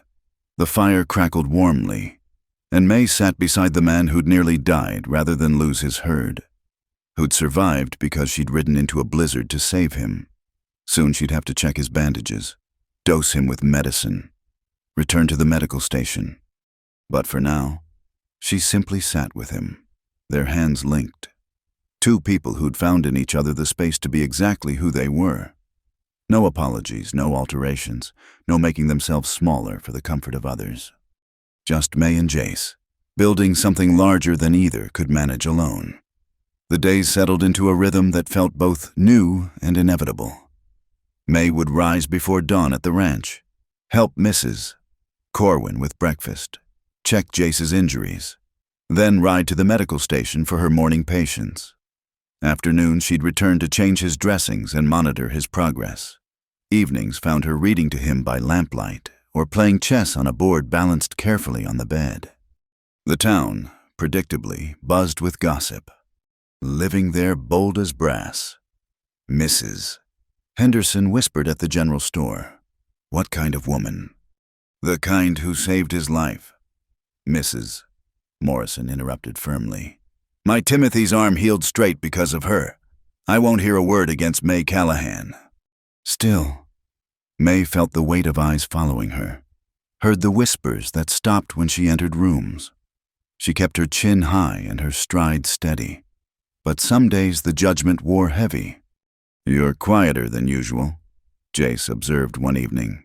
He was sitting up now, legs still splinted but color returned to his face. What's troubling you? Nothing. May focused on the chessboard. Your move. He moved a knight, then caught her hand before she could respond. May, talk to me. It's nothing new, just... Sometimes I wonder if I'll ever stop being a curiosity. The too-tall woman who lives at the Rowan Ranch, tends the sick, refuses to know her place. Is that what they're saying? Among other things. She tried for lightness. Apparently, I've bewitched you with my unnatural height and medical knowledge. Mrs. Henderson thinks I'm part giant. Jace's face darkened. Mrs. Henderson couldn't find her own backside with both hands and a map. Who cares what she thinks? I know I shouldn't, but... May struggled for words. All my life, I've been the exception. Too tall for a woman, too educated, too outspoken. I thought coming west would be different. And it is, in many ways, but I'm still notable. Yes, Jace agreed. You are. The simple acknowledgement hurt more than denial would have. May pulled her hand away, but he held firm. You're notable, he continued, because you're remarkable. Not just your height, though I won't pretend that doesn't make you stand out, but the way you rode into a blizzard to save me, the way you treat every patient with dignity, whether they're a ranch hand or the mayor's wife, the way you've made that run-down medical station into a place of healing. Pretty words, May said softly. Truth. He tugged her closer. You want to know what I see when I look at you, not a curiosity or an exception. I see the woman who's going to help me build something extraordinary here. Who's going to raise our children to be strong and sure of themselves? Who's going to change what people in this town think is possible for a woman to be? Children, May's voice caught. 6 at least. His eyes crinkled with mischief. All tall as trees and twice as sturdy. We'll need to raise the door frames. Despite everything, May laughed. 6. Are you trying to kill me? Never. I need you around for at least 50 years. 60 if we're lucky. He sobered. I mean it. May, every word. I know the talk bothers you, and I wish I could make it stop. But the best answer to gossip is living well, being happy, proving them wrong by being ourselves. A knock interrupted whatever May might have replied. Charlie peered around the door, hat in hand. Sorry to bother, but there's folks to see Miss May. At the station. Something about a petition. May frowned. What kind of petition? Dunno, but there's a crowd. Mayor Garrett's there too. Go, Jace urged. I'll still be here when you get back. May rode to town with growing unease. A crowd at the medical station rarely meant good news. But when she arrived, she found not anger but anticipation on the gathered faces. Mayor Garrett stepped forward, paper in hand. Miss Callahan, we've been discussing your situation. Here it comes, May thought. The request that she find more appropriate lodgings, cease causing scandal, conform to proper behavior. The town council met last night. Garrett continued. We've voted to formally offer you the position of Dust Hollow's head medical practitioner, with full backing and a proper salary. Doctor. Webb has agreed to serve as your assistant when needed, focusing on his areas of expertise while maintaining his sobriety. May blinked. That's very generous. Furthermore, Mrs. Morrison stepped forward. We've collected signatures. 112 citizens petitioning for improvements to the medical station. New equipment, better facilities. Whatever you need to serve this town properly. I don't understand, May said slowly. Last week I was a scandal. Now you're the woman who rode into a blizzard to save one of our own, Bill Morrison said gruffly. Who's treated half this town without judgment or payment required up front? Who told Doc Webb to his face he needed help, then made sure he got it? My Margaret's baby would have died without you. A woman called out. Came breach in a snowstorm. Doc Webb too drunk to help. You straightened my son's arm, another added. Cured my pneumonia, came another voice. Story after story poured out wounds tended, fevers broken, babies delivered safely. May felt her throat tighten as she realized how many lives she'd touched in her few months here. There's one more thing, Mayor Garrett said. The house behind the station, it's been empty since the Clarks moved to Denver. Town council voted to offer it to you as official residence for our medical practitioner, assuming you're planning to stay. May looked around at the faces, some still skeptical, but many warm with genuine appreciation.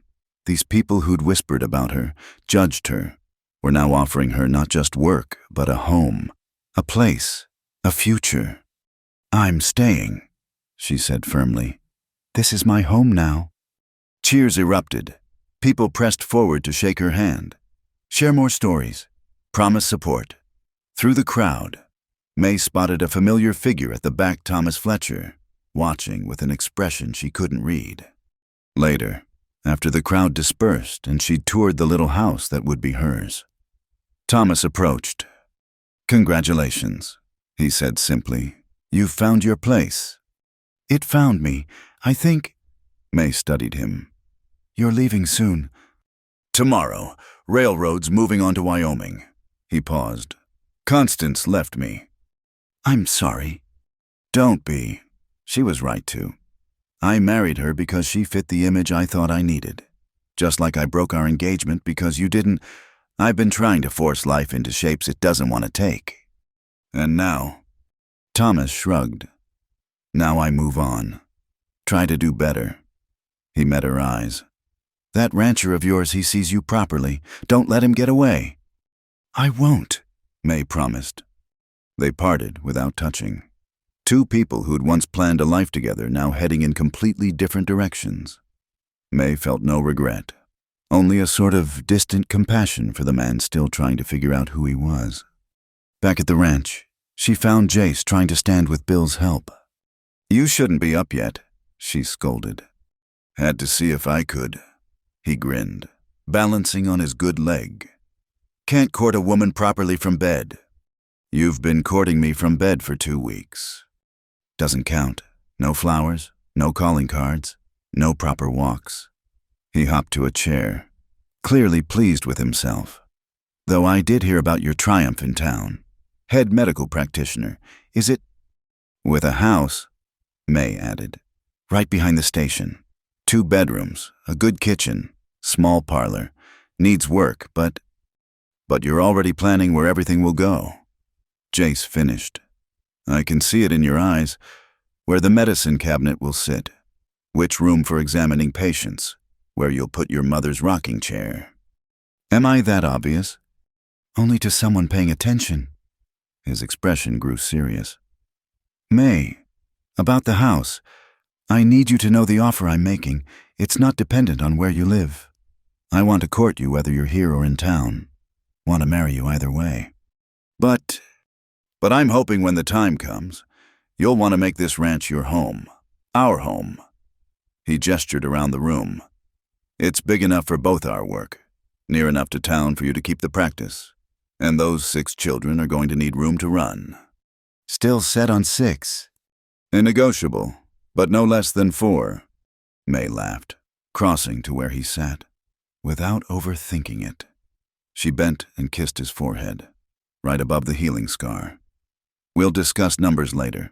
For now, focus on healing. Spring's coming, and I have a feeling it's going to be eventful. Eventful how? Well, you'll be on your feet properly. I'll be settling into the new house and expanding the practice. You mentioned something about courting. She tried for casual but felt heat rise in her cheeks. Proper courting, Jace confirmed. Flowers every week, walks after church, dancing at socials, much dancing, picnics when the weather warms. I plan to do this right. May, you deserve that. I deserved it the first time too, May said quietly. Thomas just couldn't see it. His loss. Jace caught her hand, pressed it to his lips. My gain, I promise you. May, I'll never ask you to be less than you are. Never want you smaller or quieter or different, just you, exactly as you stand. All 5 feet 10 inches. Every glorious inch, though you are forgetting the most important part. What's that? He tugged her down until they were eye level. The heart inside, bigger than any I've known. That's what I fell in love with first, the woman who saw a drunk doctor and offered partnership instead of judgment, who rode into a blizzard because someone needed help, who looks at the world straight on and doesn't flinch. Jace, I love you. May Ellen Callahan. Have for weeks, probably from that first night when you stood in Garrison's saloon and demanded better than you were given. Just took nearly dying for me to find the words. May felt tears slide down her cheeks. You impossible man. How am I supposed to respond to that? Truth would be nice. The truth. She cradled his face in her hands. I love you too. Have since you told me not everyone's made to fit through doorways. Since you danced with me like I wasn't too tall but just right. Since you've seen me holy and wanted me anyway. Not anyway, he corrected. Because I want you because you're tall and strong and brilliant. Because you don't fit in small spaces. Because you're too much for narrow minds and narrow lives. And you're enough for me, May whispered. Just exactly enough. They stayed like that, foreheads touching, hands entwined, until Mrs. Corwin's voice drifted from the kitchen announcing supper. Spring was coming, bringing changes and challenges. There would be the house to settle, the practice to expand, a courtship to conduct under the watchful eyes of Dust Hollow. But for now, in this moment, May knew perfect contentment. She'd traveled so far from that train platform where she'd stood alone, too tall and too uncertain, found work that mattered, people who valued her, a man who loved her not despite her differences but because of them. Tomorrow she'd return to the medical station, tend the sick, weather the gossip, build her life piece by careful piece. Tonight, she'd eat with her chosen family, read to Jace by lamplight, dream of a future neither narrow nor small. She'd found her place at last, not by fitting into it, but by making it large enough to hold all of who she was. The letter arrived on a Tuesday morning in late April, delivered by a well-dressed man who looked distinctly out of place in dusty Dust Hollow. May was bandaging Mrs. Patterson's burned hand when Charlie burst in. "Miss May, there's a fancy fellow here says he needs to see you urgent. Got papers and everything." May finished securing the bandage before turning to find a man in a city suit waiting nervously. "Miss Callahan, I'm James Morrison from the Morrison Timber Company. We need to discuss a matter of some importance regarding land rights in this area." "I'm rather busy, Mr. Morrison. Perhaps you could—" "It concerns the Rowan Ranch, ma'am, and by extension, your medical station." May's attention sharpened. What about the ranch? Morrison produced a thick envelope. "My company has been granted timber rights to a significant portion of this valley by the federal government. Unfortunately, there seems to be some dispute about existing property lines." May took the papers, scanning quickly. Her heart sank as she read. According to these documents, Morrison Timber claimed rights to nearly half of Jace's ranch, including the water sources that kept his herds alive. This can't be right, she said. "The Rowan family has held that land for 20 years. Federal paperwork suggests otherwise." Morrison's smile was oily. "Of course, we're willing to be reasonable. Buy out Mr. Rowan's interest. Help him relocate somewhere more suitable." Get out. May's voice was ice. "Take your papers and your offers and get out of my station." "Now, miss, there's no need." "Doctor," May corrected. "Dr. Callahan, and there's every need. You're disrupting my patients. Leave." After Morrison departed, May closed the station and rode hard for the ranch. She found Jace in the barn, finally able to move about with a cane. His face darkened as she explained. "I've heard of Morrison Timber," he said grimly. "They've pulled this before. Move in with questionable federal papers, force locals to prove ownership, bankrupt them with legal fees if they resist. Your family must have documentation. Lost in a fire 10 years ago. County records too, when the courthouse burned." Jace's knuckles whitened on his cane. "Without proof, it's my word against federal paperwork." Over the following days, the situation worsened. Morrison's men arrived, setting up surveying equipment, marking trees on what had always been Rowan land. When Samuel tried to stop them, they produced official-looking badges and threatened arrest. The town began to divide. Some, seeing opportunity in timber company jobs and development, supported Morrison. Others, remembering Jace's family's long service to the community, stood firm. "It's not right," Bill Morrison declared at Garrison Saloon.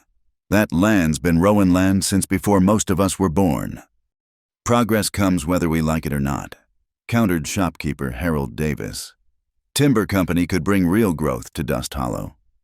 May found herself in the middle, treating injuries from increasingly heated confrontations. When Morrison approached her directly, she was examining young Timothy's splinted arm at the station. "Dr. Callahan," Morrison began smoothly. "I believe we started poorly. I'd like to make you an offer." "I'm not interested." "You haven't heard it yet." He produced another envelope.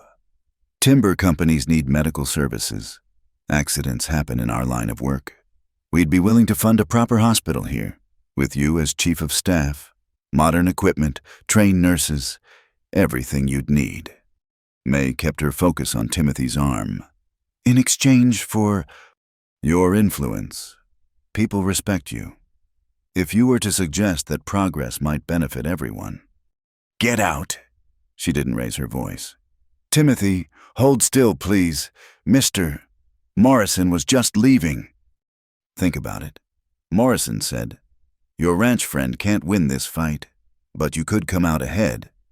That evening, May found Jace at his desk, surrounded by what papers he'd managed to gather. Maps, tax records, old letters, anything that might prove his claim.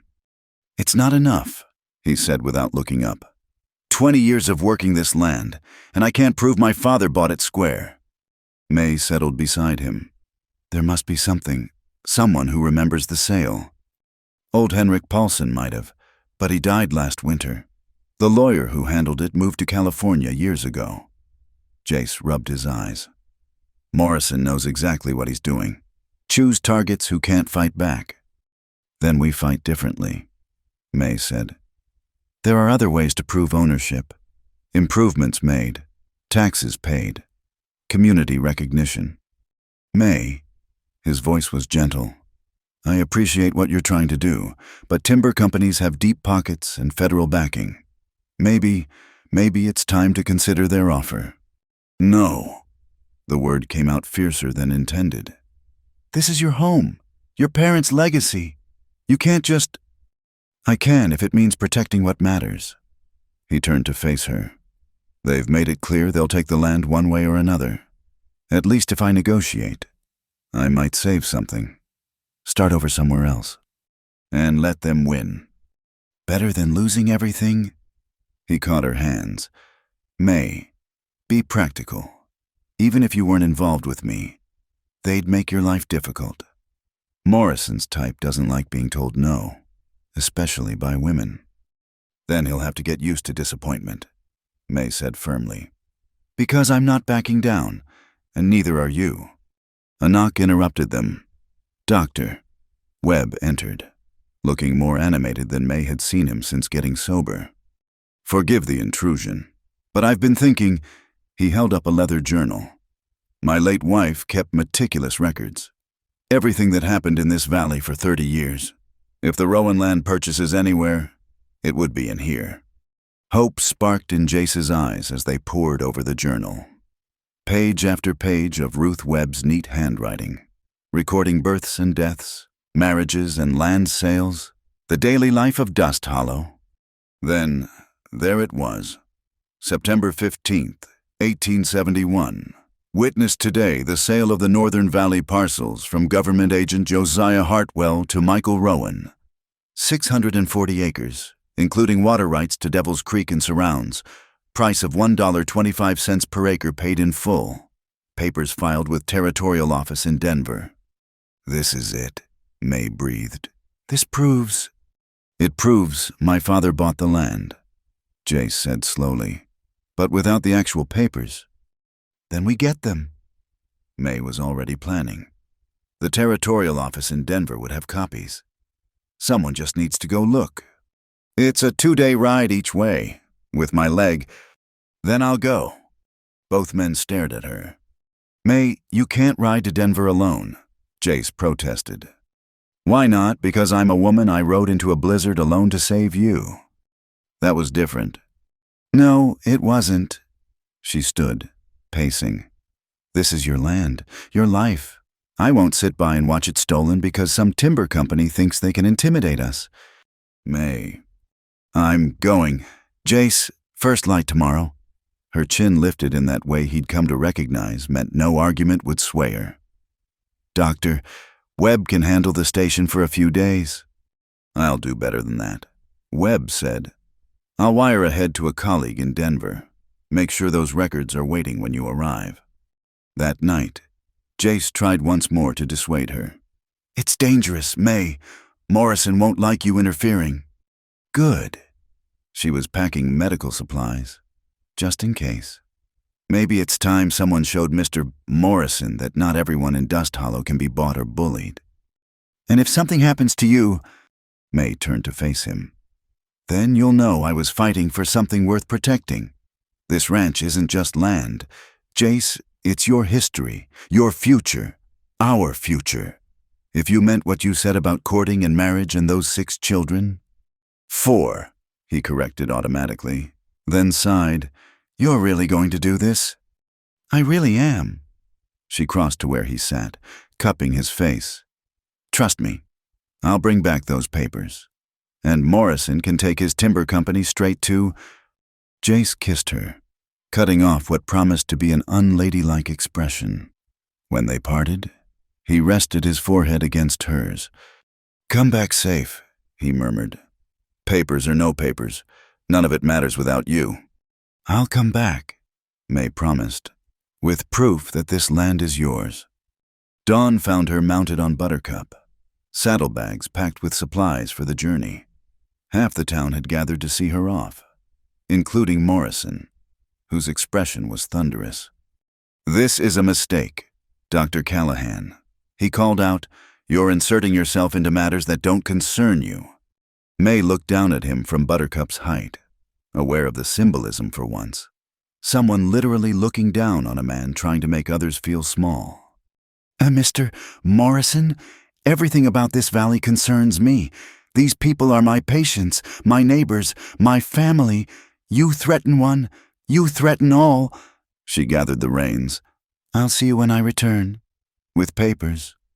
She rode out with the sunrise at her back, leaving behind a town buzzing with speculation and a timber company man who was already telegraphing his own contacts in Denver. The race was on May's determination against Morrison's influence. But May had something Morrison didn't: the absolute certainty that some things were worth fighting for. The ranch where she'd found acceptance, the man who loved her without reservation, the life they were building together. She'd spent too many years making herself smaller for others' comfort. Now, riding tall toward Denver, she was finally using her strength for something that mattered. The mountains rose ahead, challenging and beautiful. May urged Buttercup forward, ready for whatever came next. She'd promised to bring back those papers. May Ellen Callahan had never broken a promise yet, and she didn't intend to start now. The town meeting hall hadn't seen such a crowd since the railroad first surveyed through Dust Hollow. Every bench was filled, people standing along the walls, and the air thick with tension and tobacco smoke. May sat in the front row, the precious documents from Denver secure in her satchel, trying to calm her racing heart. 3 days she'd been gone, 3 days of hard riding, bureaucratic battles in Denver, and a treacherous return journey dodging Morrison's hired men who'd tried to waylay her on the trail. But she'd succeeded. The proof of Jace's ownership rested in her bag. Mayor Garrett banged his gavel. "This emergency meeting of the Dust Hollow Town Council will come to order. We're here to address the dispute between the Morrison Timber Company and the Rowan Ranch." James Morrison stood, every inch the city businessman. "Gentlemen and lady," he nodded condescendingly at May. "This is simple. The federal government has granted my company clear timber rights. Mr. Rowan has failed to produce valid ownership documents. The law is clear." "The law is wrong," someone shouted from the back. "The law is the law," Morrison countered smoothly. "However, we remain willing to compensate Mr. Rowan fairly for his improvements to federal land." Jace struggled to his feet, still relying on his cane. "That land has been in my family for 20 years. My father bought it fair and square." "Then where are your papers?" Morrison spread his hands. "Sentiment doesn't hold up in court. Mr. Rowan." "Perhaps these will—" May stood, pulling the documents from her satchel. The room stirred. Morrison's confident expression flickered. "As Mr. Morrison knows, since his men tried to prevent my return," May continued, ignoring the gasps from the crowd. "I've just come from the Territorial Records Office in Denver. I have here the original bill of sale, properly notarized and filed, showing Michael Rowan's purchase of 640 acres on September 15th, 1871. She handed the papers to Mayor Garrett, who examined them carefully. "These appear to be in order," the mayor said slowly. "Mr. Morrison." Morrison's face had gone red. "Those could be forgeries. My federal documentation is dated 1,872 inches, May interrupted. "A full year after the Rowan purchase, I also discovered something interesting in Denver." She produced another paper, a complaint filed by Josiah Hartwell, the government agent who sold the land to Michael Rowan. He reported being pressured to falsify records by representatives of, can you guess, Morrison Timber Company. The crowd erupted. Morrison shot to his feet. "That's slander you can't prove." "I don't have to prove it," May said calmly. The territorial judge who reviewed these documents already has. He's issued an injunction against any timber operations on Rowan land, pending a full investigation. This isn't over, Morrison snarled. You think you've won? I have lawyers, connections. And I have something better. May faced him squarely. I have the truth, and the support of this community. Community? Morrison laughed bitterly. You mean these backwards fools who'd rather scratch in the dirt than embrace progress? Who'd listen to a woman who doesn't know her place? The room went deadly quiet. May felt rather than saw Jace tense beside her. My place, May said softly, is standing between predators and the people I've sworn to protect. As a doctor, as a neighbor, as someone who's found her home here. Her voice strengthened. You asked who'd listen to me. Look around. Mr. Morrison, they all are. It was true. The faces turned toward her showed respect, support, even admiration. These people who'd once whispered about her height, her independence, her unconventional living arrangements, they were standing with her now. Furthermore, Doctor, Webb rose from his seat. I've been in correspondence with colleagues in other towns where Morrison Timber has operated. Would the council like to hear about the poisoned water supplies and the clear-cutting that led to mudslides, the families driven off their land through similar tactics? That's enough. Mayor Garrett said, Mr. Morrison, I believe it's time you and your company found business elsewhere. Dust Hollow doesn't need your kind of progress. Morrison gathered his papers with shaking hands. At the door, he turned back, focusing his venom on May. This isn't finished. Women like you, thinking you can stand against men's business, are exactly what this town needs, Jace interrupted, pushing himself up despite the pain it clearly caused. And if you threaten her again, federal connections or not, you'll answer to me. And me, Bill Morrison added, standing. And me, echoed Samuel, Charlie, and what seemed like half the room. Morrison fled, leaving behind a hall buzzing with victorious energy. People pressed forward to congratulate May, to shake Jace's hand, to exclaim over the dramatic reversal. Through it all, May kept touching the satchel, hardly believing it was real. Later, as the crowd finally dispersed, she and Jace stood alone outside the hall.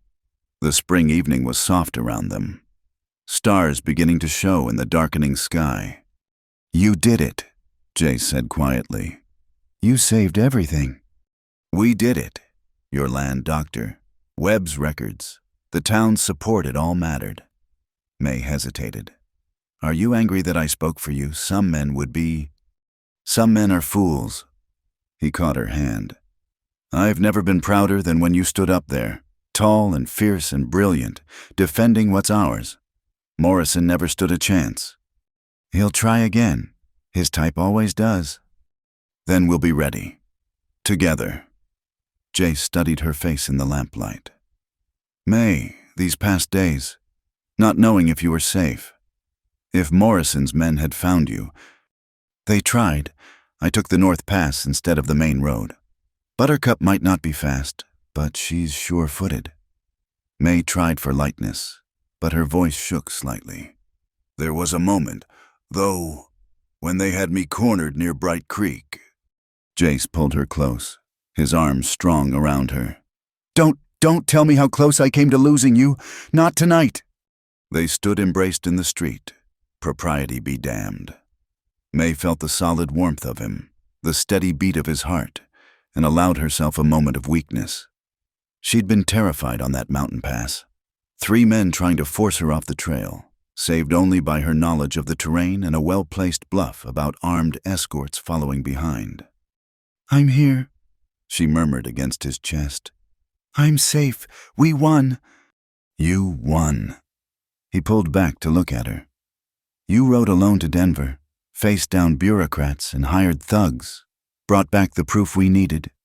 And then you stood in that hall and made Morrison look like the small, grasping man he is. I was terrified the whole time. Courage isn't the absence of fear, it's acting despite it. He cupped her face. Marry me. May blinked. What? I know I promised proper courting, flowers and walks and all of it. But nearly losing you, watching you fight for us, I don't want to wait. His thumb stroked her cheekbone. Marry me, May Ellen Callahan. Let me spend the rest of my life watching you stand tall and speak truth and change the world. Jace. I'll do it right. He rushed on. Ring, ceremony, whatever you want, but say yes. Say you'll be my wife, my partner, mother to those 4 to 6 children we can't agree on. Yes. The word came out laughing and crying at once. Yes, you impossible man. Of course, yes. He kissed her then, right there in the street where anyone could see, and anyone did, Mrs. Henderson's shocked gasp echoed from her porch. Curtains twitched all along Main Street. By morning, everyone would know. May couldn't bring herself to care. When they finally parted, both breathless, Jace rested his forehead against hers. When? Soon, May decided. Before Morrison figures out his next move, before anything else tries to separate us. This Sunday, if Reverend Mills agrees. This Sunday, that's 4 days away. Too long. Not nearly long enough to plan a proper wedding, but I don't care. He grinned. Mrs. Corwin will have conniptions. She'll manage. The important thing is making it official, you and me. Building something together that no timber company or federal paper can tear apart. A life too big for narrow minds. Jace agreed. Too strong for small men like Morrison to break. They walked slowly back toward the medical station, Jace leaning on his cane but steady. The town around them was settling into evening lamps being lit, families gathering for supper, the ordinary rhythms of life that May had fought to protect. We'll live at the ranch, Jace said. It wasn't a question. Your house in town can be for patients who need extended care, but home will be the ranch. Home is wherever you are, May said simply. But yes, the ranch, with those raised door frames you promised. And the medical wing you'll insist on adding. And the library you'll pretend you don't want but will use more than anyone. And the nursery, his voice softened. Soon, I hope. May felt warmth bloom in her chest. Soon, she agreed. They reached the station, where Dr. Webb waited with a lamp burning in the window. He took one look at their faces and smiled. I'll start sobering up the minister, he said dryly. Something tells me we'll need him soon. The next days passed in a blur. Mrs. Corwin, after her initial shock, threw herself into wedding preparations with military precision. The whole town seemed to mobilize women offering lace and ribbons, men building an arbor in the church yard, children gathering wildflowers. It's like they're all invested in this, May marveled, watching from the window as another wagon of donations arrived. They are, Jace said from where he sat, his leg finally freed from splints. You stood for them against Morrison. Now they're standing for you. That's how community works. Sunday dawned clear and perfect. May stood before the mirror in the blue room at the ranch, wearing her mother's wedding dress, altered, of course, to fit her height. Mrs. Corwin fussed with the hem while Jace's cousin Emma arrived from Cheyenne, adjusted the veil. You're the tallest, finest bride this town's ever seen, Mrs. Corwin declared, tears in her eyes. Don't you let anyone tell you different. I won't, May promised. I've learned better than to make myself smaller for anyone's comfort. The church was packed. It seemed all of Dust Hollow had come to witness the marriage of their controversial nurse and their respected rancher. As May walked down the aisle, head high and steps sure, she saw faces that had once whispered about her now beaming with genuine joy. And there at the altar stood Jace, tall and strong despite the cane he still carried, looking at her like she was everything he'd ever wanted. Which, May realized as she took her place beside him, she was, not despite her height or her strength or her stubbornness. Because of them. Dearly beloved. Reverend Mills began, and May felt their story beginning a new chapter. One too large for small minds, too brave for timid hearts, and too true for anything less than forever. The first snow of winter fell gently outside the ranch house windows. 2 years after May had stepped off that train in Dust Hollow, she sat by the fireplace, medical journal in her lap, but her attention on the scene before her, Jace on the floor, their 10-month-old daughter attempting to climb him like a mountain. "Easy there, little one." He laughed as Elizabeth May Rowan grabbed fistfuls of his shirt. "Your mother will have my hide if you pull out any more of my hair."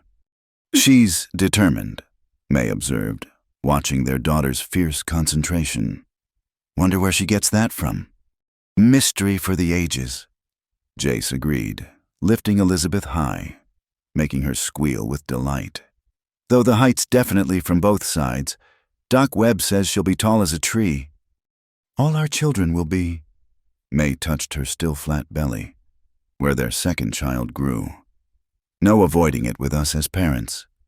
Jace's eyes softened, as they always did when she mentioned the new baby.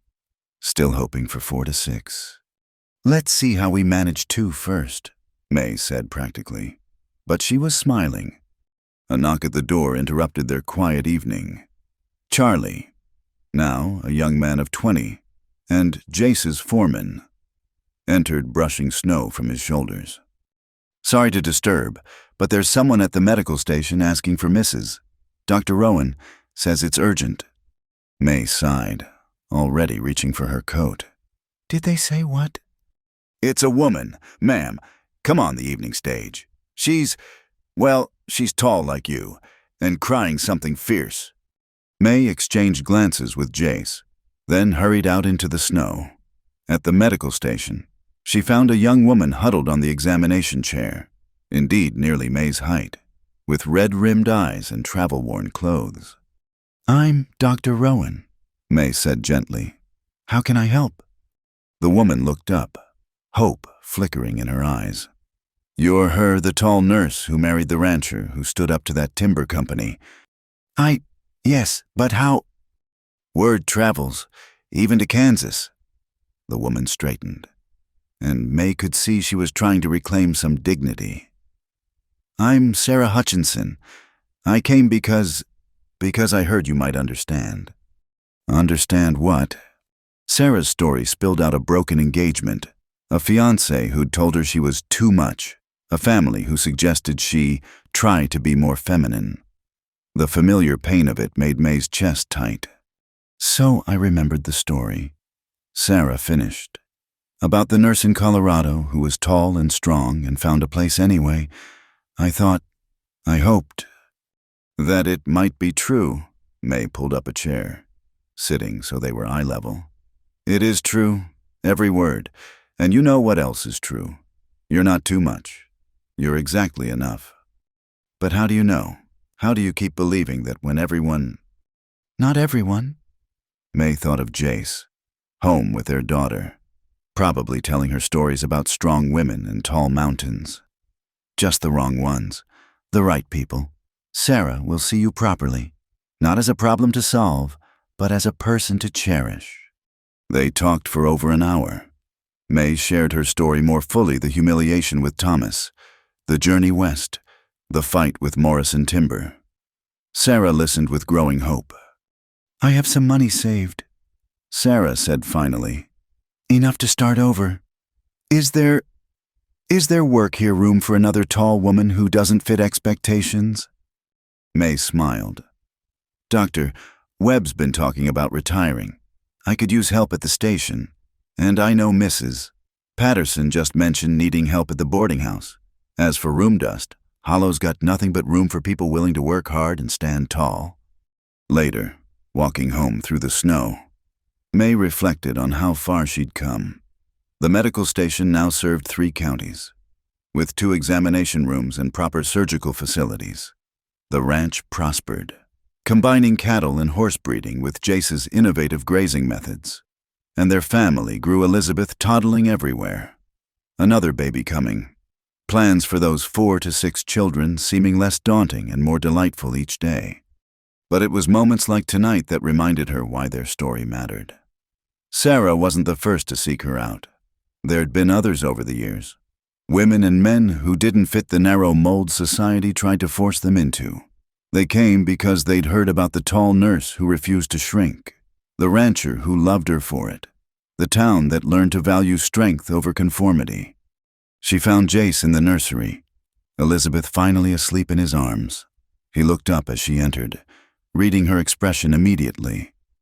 Difficult case. Familiar one. May explained about Sarah, watching understanding dawn in his eyes. I offered her work. Hope that's... Of course you did. He stood carefully, settling Elizabeth in her crib. Because that's who you are. Someone who makes space for others the way space was made for you.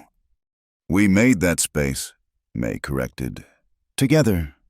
They stood watching their daughter sleep, tiny fists curled, already tall for her age.